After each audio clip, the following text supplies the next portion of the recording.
mother and I said to my mother, our life has changed. I said, our life has changed.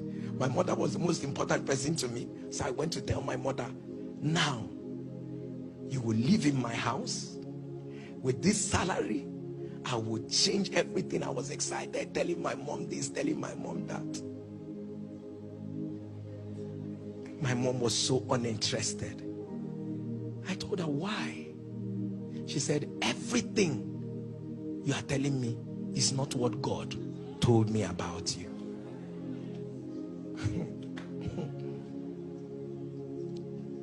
Let me tell you, parents, some things your children will celebrate, you need to pray about them and be sure that most of them will not die in it. Pray about them. Not how exciting it is means that God is there. And God, my mother told me, that's not what God told me. That's not what you should do. Hey, as in, it's not what God told you.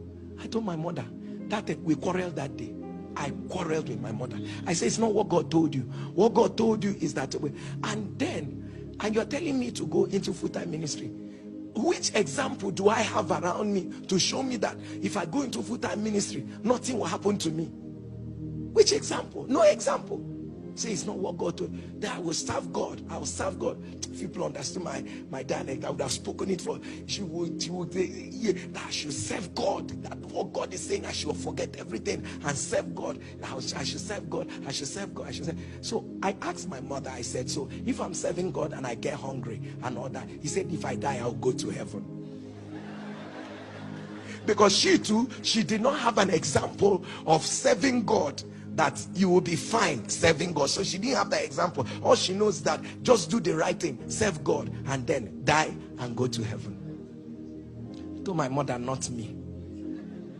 And that's how I kept doing until my mother died. But see one very striking thing. My mother took ill. And then when I came to see her the night before she died, so I came to see her. So whenever I come, I'm always the one praying for her because she was sick. So, but that night, my mother said she wanted to pray for me. That I should kneel down, let her pray for me. So, and I knelt down. My mother began to pray. For an hour, 7 minutes, my mother was praying. She was crying. She was praying. She was crying. She was praying. She was crying.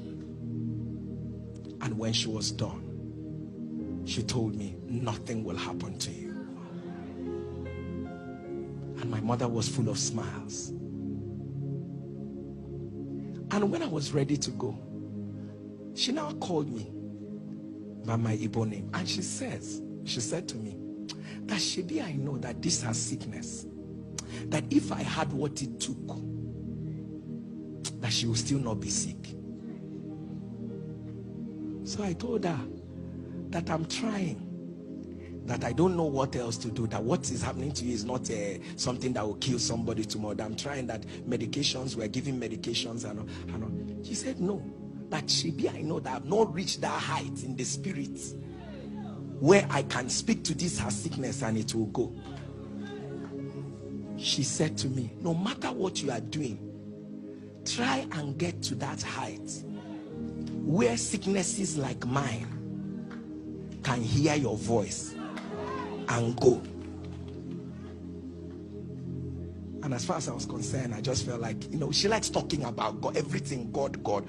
I told her, yes, I will get to that height where sickness is that. So I was getting offended. I said, look at this woman, all the trouble I'm going through for you, you are not appreciating. It's now I should get to the height. Come and carry me to the height.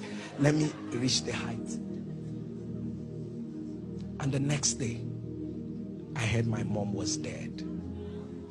The only word that came back to me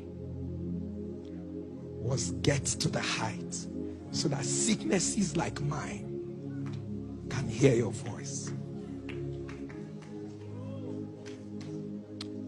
And I made up my mind that whatever it would take, I will wish I were me now. My mother would not have died. But it's not late. So what I could not do for her, I will do it for my generation.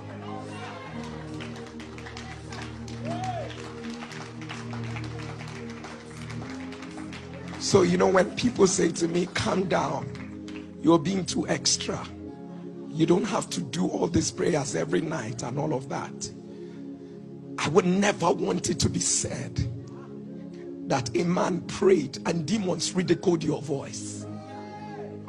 Never. So sir, it's about how your spirit man is stratified. There's a place where you grow. There are things that cannot withstand your voice. Many years ago, this voice could not make it happen. But I'm glad today that it's an endless journey of continuing. So my passion for what I'm doing,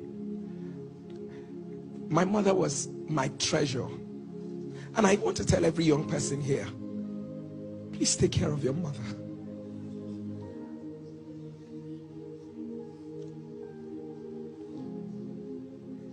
They are not perfect.